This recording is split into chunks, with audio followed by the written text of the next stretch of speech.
Hi guys, it's Katie, back with another episode of my vlog, and it's Sunday, so that means it's time for the Cinema Club Sunday Roundup. What did we watch this week? Well, we started the week with Yokai Monsters Spook Warfare, which if you've been watching for a few weeks, you'll remember is the sequel to Yokai Monsters 100 Monsters. Both movies came out in 1968 and feature yokai, which are traditional Japanese monsters, heavily in the story. The first movie in the series is more of like a traditional Japanese period piece, but the second one, Spook Warfare, is a monster versus monster battle movie, which is pretty darn fun. There's an evil monster named Daemon who's getting up to some nefarious stuff, and our local good guy monsters, if you will, band together to battle against Daemon and, hopefully defeat him. I don't want to spoil the movie for anyone. Super fun. We had a ton of fun watching it. Same people that made the previous movie in the series, which we had a ton of fun watching also. So I think we're probably going to be watching the third movie in that series coming up really soon. As I've said before, we love monsters. We love Japan and almost anything Japanese. So these movies are just a perfect fit for our family and our chapter of Cinema Club. So if you guys like Japanese weirdness and monsters and all of that stuff as well, definitely check out Yokai Monsters, the whole series. But Spook Warfare is really, really extra fun because it just has that like sort of monster versus monster battle element, which we love. So that one was a great one. 2 thumbs way up from the whole team for Yokai Monsters Spook Warfare. Then we went another direction from a 50-plus-year-old Japanese monster movie to this week, Sean and I finally got to go out on a date and see Uncut Gems in the theater. It finally made it to the Academy Theater, my favorite little neighborhood movie theater here in Portland. And so we got to watch it this week. And man, you guys, I loved this movie. I went in a little bit hesitant. We had seen the trailer and it looked really good. I'm not the biggest Adam Sandler fan in general, so I was a little hesitant about it, but a bunch of people told me it was really, really good and I really, really needed to see it. And they told me specifically, like, as a Jew, I owed it to myself to see this movie, which I didn't understand before I saw the movie, but boy, do I understand it now. Sandler plays a diamond merchant who also has a gambling addiction problem, and he can't stop spending other people's money on ridiculous basketball bets. And you just get to watch him kind of spiral further and further into that world in a very stressful, very anxiety-producing sort of way. But right in the middle of the movie, kind of the central scene in the movie, there's a Passover Seder at his in-laws' house in New York. And if you don't know what a Passover Seder is, I'll take a second to describe that for you. In the Jewish religion, we have this holiday, Passover, which goes kind of hand in hand with Easter on the calendar. And it is the celebration of the Jews' release from bondage. The Jews were the slaves of Pharaoh in Egypt way back in the day. And then Moses came and acted as God's messenger and told Pharaoh, let my people go. And if you don't let my people go, you're going to get a bunch of plagues on you. And Pharaoh didn't let the Jews go, and so they got visited by these 10 different plagues. And the 10th and worst plague is that the angel of death is going to come over the land and kill all of the firstborns in every house, unless, as the Jews who are in on the secret of this know, you take the blood of the sacrificial lamb and you paint over your door and the door posts with the blood. And then the angel of death will pass over your house on his way to go kill the firstborns of the Egyptians. So that's kind of where you get the name Passover from. And a Seder is every year, as part of the Passover celebration, you have a big meal with your whole family, and before you actually eat the dinner, you do the Seder service, which is basically a retelling of the Passover story so that nobody ever forgets what happened, including retelling about the 10 plagues and the Exodus from Egypt, the big dramatic scene where Moses parts the Red Sea and the Jews are able to walk out of Africa across into the Holy Land, right? So I've been watching movies my whole life. I've been doing Seders my whole life, and I don't think I've ever seen a Seder depicted in a movie. There might have been one or two somewhere along the way, but it really didn't leave a mark on me. But there is a Seder scene in the middle of this movie where, like I said, Sandler goes to his in-laws' house, and it was amazing. I had never seen a Seder depicted in a movie, and I felt like I could have been watching my own family. I mean, the family in the movie is nothing like my family, but watching them have their family's Seder and feeling connected because my family's Seder looks really similar, down to like Sandler even made the same joke that I make every year about we're going to kill the firstborns here. So it was like, wow, I never even knew it was missing. You know what I mean? Until I actually saw it in a movie. It was amazing to see that in a movie. And then the Seder scene also introduces Judd Hirsch plays Sandler's father-in-law in the movie, and he's absolutely my favorite character in the whole movie. So I don't really want to say more about it. It has a fantastic story. Like I said, it's very stressful and tense to watch, but it's amazing. Really great ending that I loved a lot, but I don't want to say anything about that because spoilers. But you guys should all go see it. It's really fantastic. Like I said, very stressful, but in a really good way. It's just the writing, the directing, the pacing, everything about it. The music is really fantastic also. Just loved it. 2 thumbs way up. We loved it so much that the very next night we said to ourselves, okay, well, that movie Uncut Gems was directed by the Safdie brothers, who I don't know, I've never seen anything by these guys before. So we immediately said, well, what else have they done? And the next night we wound up watching their previous film, which is called Good Time, starring Robert Pattinson, who you guys might have seen in The Lighthouse, and Benny Safdie of the Safdie brothers together. And that's a heist movie about 2 brothers who they pull a robbery and it goes horribly wrong, and one of them winds up in jail, and then the other brother, Pattinson, basically spends the rest of the movie trying to figure out how to go collect his brother.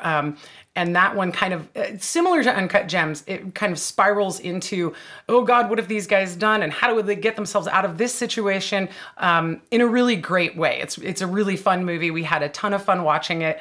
I think we found that one on Amazon, but I'm not sure you guys know where to find stuff. So that was great. And then the next night after we watched Good Time, we had another one of those nights where the kids weren't wanting to watch a movie with us. So there was a lot of just sort of adults only this week for Cinema Club. And we actually wound up watching Hardcore from 1979, written and directed by Paul Schrader, who wrote Taxi Driver and Raging Bull.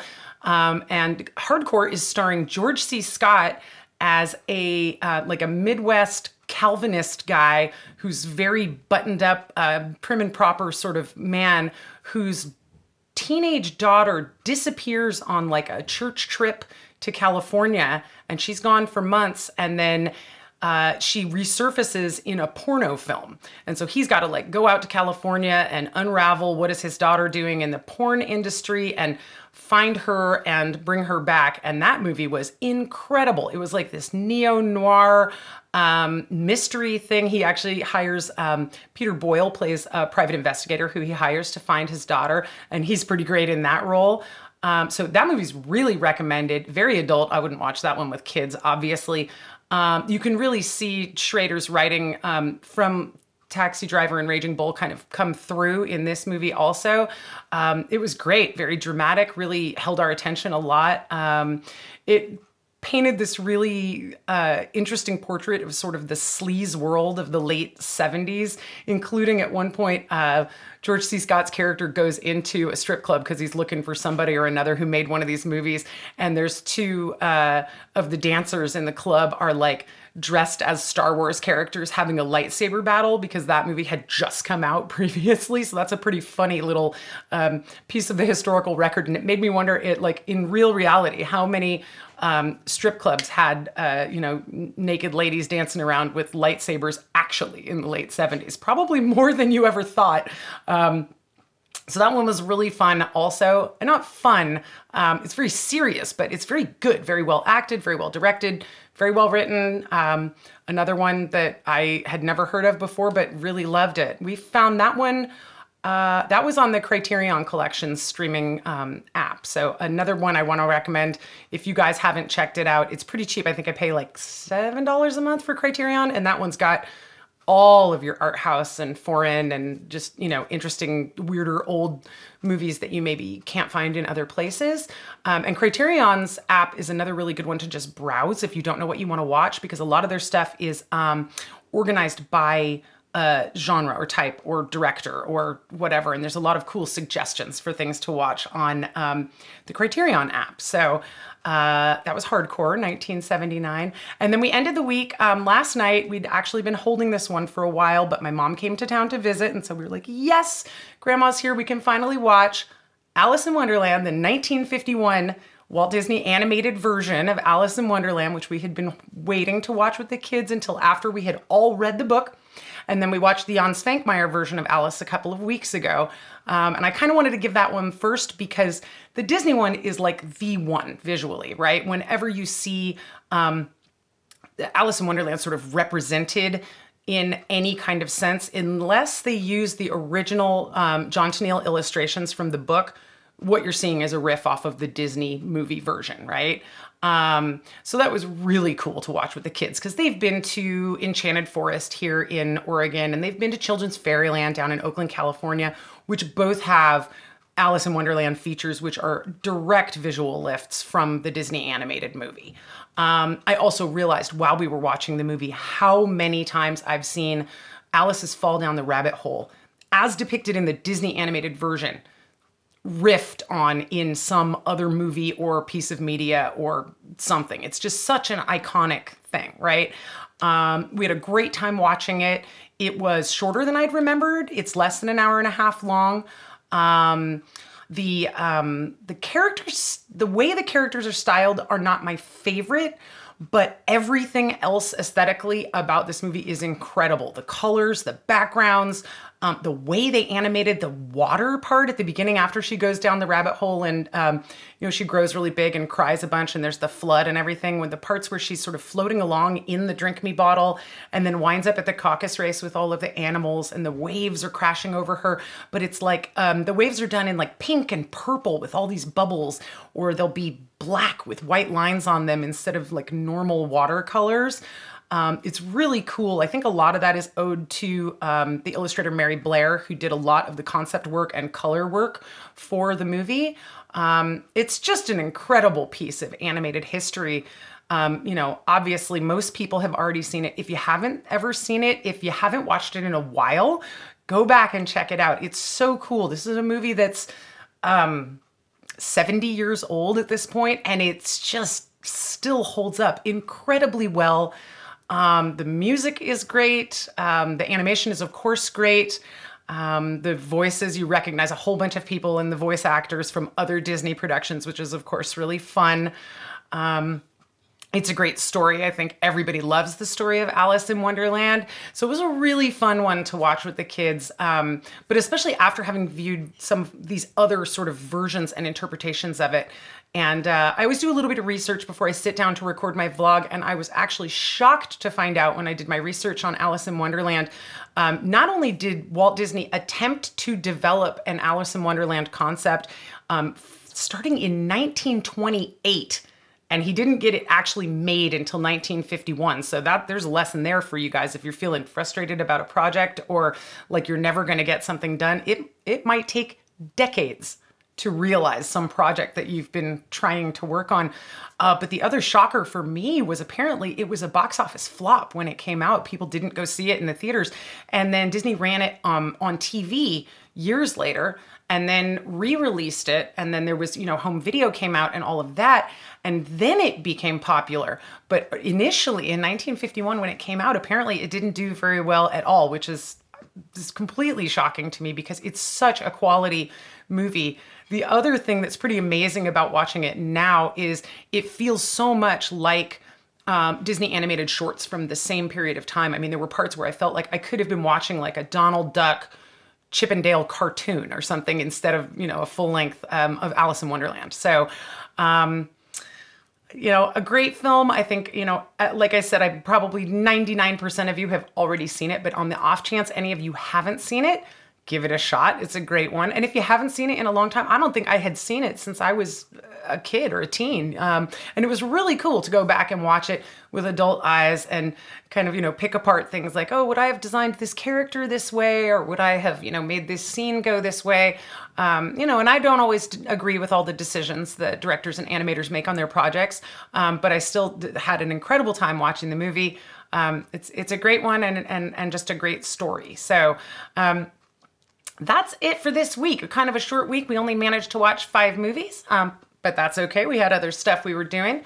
Next week, we are still trying to go see Ford v Ferrari at the Academy, and my kids have been asking again about Sonic the Hedgehog, so I might have to actually go see that one this week.